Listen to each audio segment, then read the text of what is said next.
To what extent do you attribute your career success to luck? It's a very small amount. Well, there's. I mean, I'm not talking about opportunity. I'm talking about on the racetrack. There's calculation and there's luck, and What's the proportion for you? How much luck do you expect on an average race? You've got to, because so many people are involved in a race program. If it was motocross or an individual athlete sport, it's different. But when you have multiple, 40 or 50 hands touching the vehicle. Now, it might just not be in our workshop. I'm talking about at the engine supplier's place, the transmission suppliers over in Australia. There's a lot of luck that guy had a good day the day before he put your parts together. Because if he's having a bad day, unfortunately, your luck's going to be bad because he wasn't paying attention. I hadn't even considered that. That's pretty valid. I was dealing more specifically with pushing the envelope around a racetrack. If you look at my career in general, I've never really been hurt, physically hurt. So is that lucky or is that my moves are calculated? And I'm going to say I run at a 9.9 tenths all the time. We qualify at 10 tenths, and I just try to make good moves on and off the track with business or personal. I mean, I watched the other day one of your overtaking maneuvers, and I asked someone about it to explain what that involved, and he said the move in itself wasn't, it's intrinsically dangerous. It was more the fact the risk was there, and you have to make a judgment call on whether you're prepared to take the risk. There was risk there. Well, obviously, and I've made some bad judgment calls in my career. You look at it, and was turning Roger Penske down for an IndyCar ride. Was that a good decision or bad decision? Why did you do that? Why did I do it? Because I felt that NASCAR was the right direction to go in my career at that time. Who's driving you? You're driving yourself, or you're being pushed, or what's going on? My dad got me started. He's obviously won the Baja many times. He got me started, but from there, I kind of just took it and ran with it. I mean, who would have thought you'd come from Baja racing to, leading? You were quicker. 500. You were very quick, very young. I think off-road racing teaches drivers. If you look back at the history of drivers that have come out of off-road, you've got Rick Mears, you've got Jimmy Johnson, Robby Gordon, Casey Mears. I think it teaches you a car control that other forms of motorsport doesn't teach you. So if I'm to understand it, you left it, went off. You had to go with Jordan, no? Eddie gave you. I did some. Because I spoke to Eddie recently, and he said, "Do send my best, and if he wants to send me a check at some point." Yeah, I know. I think my problem with road racing, I had no problems. Obviously, we won IndyCar races, won stock car races, Trans Am. Didn't matter what it was on road racing, but I don't think my Formula One career took off because I was inhibited by just natural weight. I'm 5'10". Obviously, you're what, 6'3" or something like that. 6'7", actually. 6'7", 6'7", yes. So you see that, we're not far from looking each other in the eyes. Where most Formula One drivers, are looking very uphill to you. I think, on a good day, I could be 180 pounds, and that was 50 pounds too heavy. But that's the reality of Formula One now, is that you've got no choice. You've got to do it. I mean, obviously, I acknowledge that you have maybe a steeper hill than most, but they're all. That's one of the most discussed controversies of the paddock in Formula One. It's the weight, and it's like a jockey. Yeah, and if you look at it, that's why a lot of the guys are in the 150-pound range. On a good day, I could probably get to 180. So that's a take us through. Take us through. Why did you split? Because you were already a very prominent figure in off-road. Why did you split and go elsewhere? Well, I think I started my career. I went from off-road to 24 Hours of Daytona, where we worked with Roush, and we won 4 24 hours in a row, 3 12 hours of Sebring's in a row. But the motivation to leave off-road was the same thing that's driving you now to find new heights in off-road?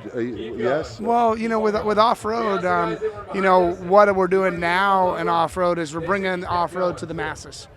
With my Stadium Super Truck Series, it brings this to the streets of Long Beach, the streets of Gold Coast. This year will be how would you dissect what drives you to do these different things? To be honest with you, I just have fun and just roll with it. And but your 20-hour work regime can't purely be fun, because you must have a stressful life. No, but I mean, all I'm really trying to establish is you have the same gene that all those guys do, who push and push and push. And I'm wondering what part of your anatomy is pushing the hardest. I guess the part to not fail. I think that's the biggest thing. It doesn't matter what it is. It doesn't matter if it's, off-road, IndyCar, doing an interview with you. But your father's great success laid a legacy for you, I guess, as the son always to want to make dad proud and achieve hopefully the same, but in your case, rather a lot more, no? I think my dad's cool with whatever we've done, I'm sure it was an extremely sensitive subject, so please feel free to palm me off. But I was going to ask you, a lot of your success relies on your trust in good fortune. Your recent upset in Argentina, did that challenge you profoundly or not so profoundly? I think, Dakar this year was obviously a frustrating rally. It started frustrating on day one, and it ended very frustrating at the end. And that was we'll come back into those judgments, and that falls into the poor judgment side of things. Now the reality side of it is, could it have been prevented? Sure. I mean, could we have stopped 10 minutes on the highway and passed all the goodies that the locals give to me and been late to the podium? Yeah, and that's, looking back at, that's what we should have. As a man who's experienced so many different disciplines, where do you place it in terms of, I suppose, two aspects: challenge to the driver, and then also its sort of long-term viability as a spectator sport? That's a great question, and let me give you the truth to that question. Is I heard it a long time ago from a Formula One expert, director of Ford Motorsports, Michael Cranifus. You may have heard his name before, and he always told me when I started my career, he basically took me under his wing, and he felt that off-road racing is the best form of racing in the world, but it's how do I say it, the best kept secret also, because not enough people know about it. And if more people knew about it and understood what the vehicles were today, I mean, the trophy truck that I race today, technically, is it as good as a Formula One car? No, but one thing we don't have is we don't have rules. No turbos, no blowers, get it on. There's no form of motorsport left in the world that operates under that form, and that's the cool thing that I enjoy about it, because it allows you to be an Imagineer. Before you can engineer anything, you got to imagine it. Well, it's a perfect fit for your character. It fits my character, and if you look at the vehicles that we've produced in the last 2 decades, the Polaris RZR has been a huge success for us.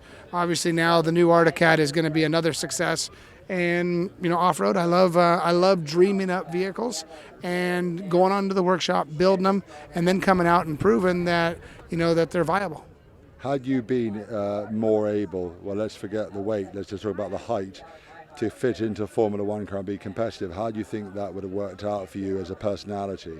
I don't mean your success, but with a team, a rigorous press situation, you're your own boss, how would you cope? I don't know. That would have been an interesting one, but I spent time with David Coulthard. What a great dude! I got to be honest, and he's Scottish. You don't know that. He's a rad dude. Okay, and we were together at Race of Champions. He drove one of my Stadium Super Trucks last year, Race of Champions, and his demeanor, and he's probably a little more careful in the mouth than I was. He's a politician for sure, but he's a fun individual, and looking what he's like, I think that I would have fit in fine. What would be your best forecast of how long you think you can remain competitive and, more importantly, safe safe in a truck? Because you said to me earlier, How old are you, Tony? I'm a year older than you. That's why I'm able to control this interview with an iron fist. I'm talking 47, shit. so obviously for me it's you know, I can still do it competitive in off-road. Would I be competitive in IndyCar? I don't think so. Let's do off-road for now. And this is not actually less about you, more about the challenge of the sport. You remain physically fit. Your reactions times are good. 50s, 60s.